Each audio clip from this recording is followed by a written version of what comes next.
რაც ბოლო 2 დღის განმავლობაში ხდება, თქვენთვის რის თქმის საფუძველია, რა მთავარი დასკვნები უნდა გამოვიტანოთ მთელი ამ დაპირისპირებიდან? 2 დღე, 2 წერილი, დინარაძეს გვარი ახსენა როგორც შემსრულებლის, დამკვეთის ივანიშვილის გუშინდელ წინა წერილში.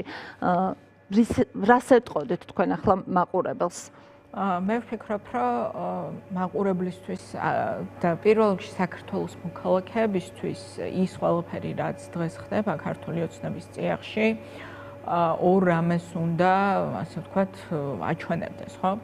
ერთი ეს არის რამდენად მიტოვებული არის დღეს საქართველოს მოქალაქე ხელისუფლებისგან, რომლის მთავარი საზრუნავი ჩვენ რისთვის გვყავს ხელისუფლება? ხელისუფლება არსებობს ერთადერთი მიზნისთვის, რომ ემსახუროს მოქალაქეების ინტერესებს. და ჩვენ კიდევ ერთხელ დავინახეთ, რომ ბიძინა ივანიშვილის რეჟიმი ეს არის ღრმად კორუმპირებული კლანების რაღაცა გაერთიანება, სადაც ერთადერთი დღის წესრიგი, რომელიც არსებობს, ეს არის ბრძოლა ივანიშვილის კარზე გავლენისთვის და ამ პროცესში მთელი ეს კორუმპირებული სისტემა არის დაკავებული ერთმანეთის, ასე ვთქვათ, რაღაცნაირად გაშავებით. მათ შორის ივანიშვილი არის როგორც ჩანს დაკავებული იმით, რომ გაარჩიოს ვინ რამდენი მოიპარა და თავისი რაც ეკუთვნოდა მას როგორც მიაჩნია მისი წილი მიუტანა თუ არ მიუტანა და თუ არ მიუტანა უნდა ამოიღოს ახლა სწორედ ამ გზებით, რომ ვიღაცას დააპატიმრებს და მერე კიდე ციხეში მყოფს დამატებით გამოწვევებს შეუქმნის, ოღონდ ამას ყველაფერს არაფერი საერთო არ აქვს საქართველოს მოქალაქის ინტერესებთან, რომელიც არის აბსოლუტურად დატოვებული მარტო იმ უზარმაზარი გამოწვევების წინაშე, რომელიც დღეს ყველა ჩვენთაგანს აქვს, ვინც ამ ქვეყანაში ცხოვრობს, დაწყებული უსაფრთხოებით და გაგრძელებული ეკონომიკური მდგომარეობით და იმ ვითარებით, როდესაც გადარჩენისთვის იბრძვის ამ ქვეყანაში უდიდესი ნაწილი საზოგადოების დღიდან დღემდე უბრალოდ იბრძვის გადარჩენისთვის და ეს უნდა იყოს ძალიან ნათელი სიგნალი ყველასთვის, რომ ეს ხელისუფლება უნდა შეიცვალოს თავისი ყველა დაჯგუფებით, თავისი ყველა კლანით, რომ ეს ხელისუფლება არის მხოლოდ და მხოლოდ საკუთარი გამდიდრების დღის წესრიგით დაკავებული. მეორე, რაც დამაიმედებელი უნდა იყოს ამ პროცესში, ეს არის ის, რომ რა თქმა უნდა ეს აჩვენებს სისუსტეს, ხო, რეჟიმის, იმიტომ რომ კარგი ცხოვრებისგან არ ხდება ის, რაც დღეს ხდება ქართულ ოცნებაში, ხო? ანუ როდესაც ვითარება არის იმგვარი, რომ რაღაცნაირად ძლიერად გრძნობს თავს, ხო, ხელისუფლება, იქ არ იწყება ესეთ შიდა ომები გავლენისთვის. მე ვფიქრობ, რომ ჩვენ უნდა გავიხსენოთ, რომ ის ძალიან გულწრფელად რო გითხრათ, მე ეს ყველაფერი მაგონებს უკანასკნელ წლებს სააკაშვილის მმართველობის პერიოდის, როდესაც იქაც ხელისუფლებაში ჩამოყალიბდა რაღაცა სხვადასხვა დაჯგუფებები, ხო, რომლებიც ერთმანეთს ებრძოდნენ ძალაუფლებისთვის. და მათ შორის ჩემი აზრით ძალიან ძლიერი ზეგავლენა იქონია პროცესებზე, შემდგომ პროცესებზე, ამ შიდა დაპირისპირებამაც, რომელიც არსებობდა მაშინ ხელისუფლების, ასე ვთქვათ, უკანასკნელ წლებში განსაკუთრებით. მე ვფიქრობ, რომ რაღაცა ანალოგიური პროცესები მიდის დღეს ქართული ოცნების წიაღშიც და ბინძინა ივანიშვილის რეჟიმის სისუსტის ერთ-ერთი სიმპტომი არის ის, რასაც დღეს შევუყურებთ, რაც რა თქმა უნდა არის დამაიმედებელი ყველასთვის, მიუხედავად იმისა, რაც გაბედავს და არ გაბედავს ღარიბაშვილი. მე არ მაქვს ძალიან დიდი მოლოდინები მასთან დაკავშირებით, მაგრამ ეს ყველაფერი უკვე რაც მოხდა, ანუ სხვა რო არაფერი არ მოხდა. აბახეძემ შეიძლება შეიწიროს ყოველ შემთხვევაში. პროგრამა მინიმუმი შეიძლება ეს. ხო, იცით რა, ეს ყველაფერი მე ერთ რამეში ვეთანხმები მათ შორის წინა გამოსვლელს, რომ ჩვენ არ უნდა დაგვავიწყდეს, რომ ეს ყველაფერი ჩვენ მხოლოდ იმ კონტექსტში უნდა განვიხილოთ, რა არის აქ საქართველოს მოქალაქის ინტერესი. საქართველოს მოქალაქის ინტერესი არის ორი. ერთი დაინახოს, რომ რამდენად, ასე ვთქვათ, გადაუდებელი აუცილებლობა ამ რეჟიმის დასრულება და შეცვლა, რომ ეს რეჟიმი ბერასდროს ვერ მოემსახურება მის ინტერესებს, იმიტომ რომ კონკურენცია კი არ არის პრობლემა, იმიტომ რომ სახელმწიფო გუნდებში კონკურენცია, მათ შორის შიდა კონკურენცია ხშირად ჯანსაღიც არის, ხო? თუ ეს არის ჯანსაღი პროცესი, როდესაც კონკურენცია მიდის სხვადასხვა ჯგუფებს შორის, ვინ უკეთეს ეკონომიკური განვითარების პროგრამას შესთავაზებს ხალხს, ვინ შესთავაზებს ქვეყანას უკეთესი განვითარების ხედვას, ვინ განახორციელებს რაღაცა რეფორმის, არ ვიცი, რეფორმას უკეთესად. ამ შემთხვევაში კონკურენცია ჯანსაღიც არის, მაგრამ როდესაც ჩვენ საქმე გვაქვს ჩაკეტილ, ავტოკრატიულ, ხალხისგან აბსოლუტურად მოწყვეტილ სისტემას, რომელსაც არანაირი ინტერესი, არანაირი ბმა არ აქვს, რომ მოქალაქის ინტერესს მოემსახუროს, იქ მათ შორის ეს კონკურენცია კი არ არის, ეს არის ვირთხების ბრბოლა, რომელიც ხან ერთი ვირთხა გაიმარჯვებს და წინ გავა, ხან მეორე ვირთხა, მაგრამ საქართველოს მოქალაქის ცხოვრებაში ამ ყველაფრით არათუ არაფერი არ უკეთესდება, არამედ უარესდება, იმიტომ რომ მე მაინტერესებს, არ ვიცი, კობახიძემ იმის ნაცვლად რომ გამოვიდეს და ტრაქტატზე იმაზე რა ქვია, გეორგიევსკის ტრაქტატზე არაკომპეტენტური, რაც თავარია, რაღაცა ფსევდოლექციები წაუკითხოს ხალხს. მოუყვეს ხალხს ფასების კომისია რო შექმნეს, იმაში რა ქვია, პარლამენტში, აი სად არის კომისია და მისი შედეგები, რატო იზრდება საქართველოს მოქალაქეებისთვის ცხოვრება, რატო ძვირდება ყოველდღიურ რეჟიმში.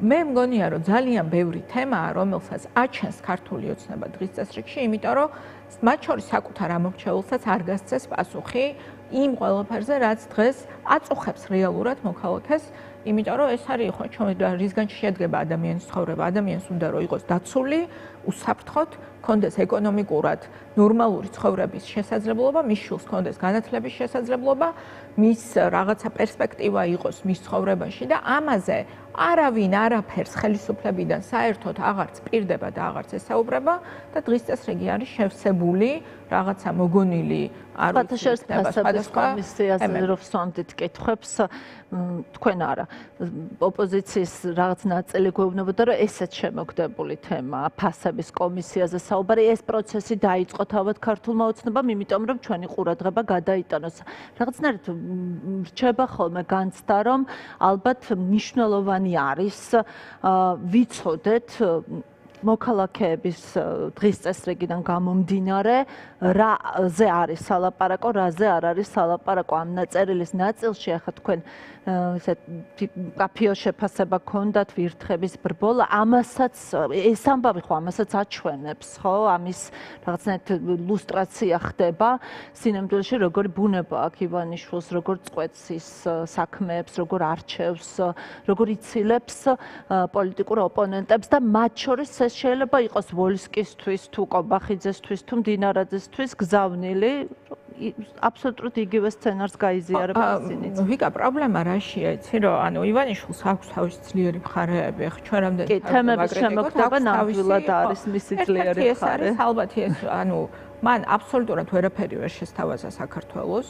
დღეს საქართველო არის სამწუხაროდ გაცილებით სუსტი სახელმწიფო, გაცილებით სუსტ მდგომარეობაში და გაცილებით არ ვიცი საერთოდ მოწყვლადი და ესეთი სუსტი ალბათ არ ვიცი 90-იანი წლების მერე ჩვენი ქვეყანა არ ყოფილა როგორც დღეს არის. ანუ მას არანაირი პოლიტიკური მართვის ტექნოლოგიური ცოდნა და ასე ვთქვათ სახელმწიფოს სასიკეთოდ არ აღმოაჩნდა, მაგრამ მას აქვს ტექნოლოგიური ასე ვთქვათ ცოდნა შიდა რაღაცა ძალაუფლების შიდა რაღაცა კლანური მართვის და გაკონტროლების ვინც სად როდის უნდა ასე ვთქვათ დააჯახოს იმისთვის რომ თვითონ დარჩეს ყოველთვის კონტროლში ეს რა თქმა უნდა მას აქვს ამისი ცხოვრებისეული გამოცდილებას და სხვა მაგრამ ამას არაფერი საერთო არ აქვს კიდევ ერთხელ ვამბობ საქართველოს მოქალაქესთან პირველ რიგში სწორედ იმიტომ რომ ივანიშვილს არ მიაჩნია ეს არის ძალიან მნიშვნელოვანი ჩვენ გვესმოდეს რომ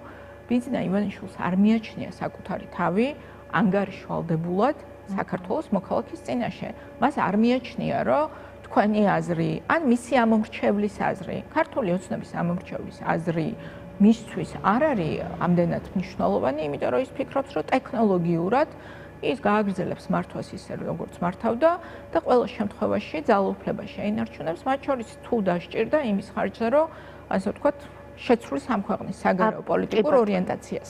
აფხაზეთის თემაზე მინდა აუცილებლად მოვისმინო თქვენი მოსაზრება, სხვათა შორის წინა გამომსვლელმა ირაკლიმ აღნიშნა, რომ ეს შეიძლება იყოს თემების გადაფარვის მცდელობა და მაგალითად აი ეს რაღაც ბოლო ამბავი, რომ აი წერილზე ჩვენ არ უნდა ვთქვათ დიდი ყურადღება ამ წერილს არ უნდა დავუთმოთ, მაშინ როცა გეორგიევსკის ტრაქტატზე აქ და ახლა ბრიფინგებს მართავს კობახიძე, საწვავს აგზავნიან აფხაზეთში ხალხეთში და ამას ჰუმანიტარულ დახმარებას უწოდებენ.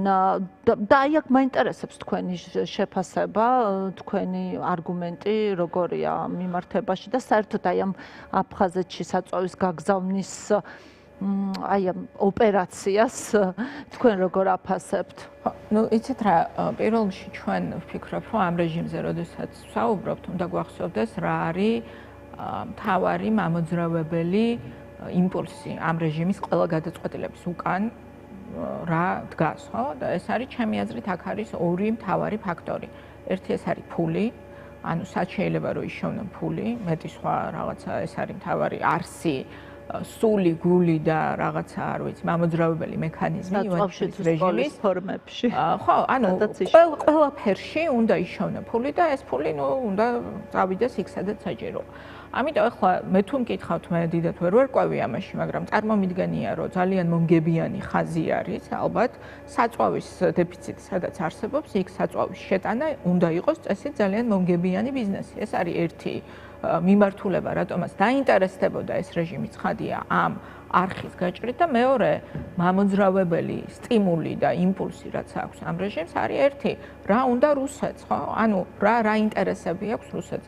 ამიტომ რა თქმა უნდა, რომ ამას არანაირი საერთო არ აქვს კონფლიქტის, არ ვიცი, დარეგულირების თუ ნდობის მექანიზმების შექმნის თუ რაიმე სხვა мотиваციასთან. ჩემი აზრით აქ არის ორი ინტერესი: ფულის კეთება და მეორე პოტენციურად რუსეთის ასე ვთქვათ, საქმის გაკეთებაც. მაგრამ აქ სხვა ფაქტორებიც შემოდის, ხო? იმიტომ რომ ვაკუუმში არ ცხოვრობენ, ასე ვთქვათ, არ ცხოვრობს მათ შორის ეს რეჟიმი და ამ რეჟიმს სინამდვილეში ძალიან ეშინია მართლა რეალური, მასშტაბური და კოორდინირებული და მიზანმიმართული სანქციების პოლიტიკის დასავლეთისგან, ხო? იმიტომ რომ ეშინია რატო პირველ რიგში, რომ ამ შემთხვევაში ივანიშვილი კარგავს ფუნქციას.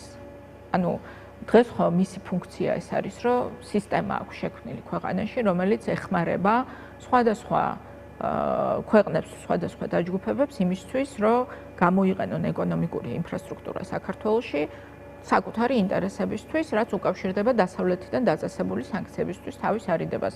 საქართველოს თუ მოექცევა უკვე მასშტაბური, ასე ვთქვათ, სანქციების ქვეშ, ამ ფუნქციას ვეღარ შეასრულებს ივანიშვილის რეჟიმი, ანუ ის შესაბამისად საკუთარ მთავარ ფუნქციას, როგორც მრეცხავი რაღაცა, ასე ვთქვათ, მანქანა, ხო, სანქციებისგან თავის დასაცავად ვეღარ შეასრულებს.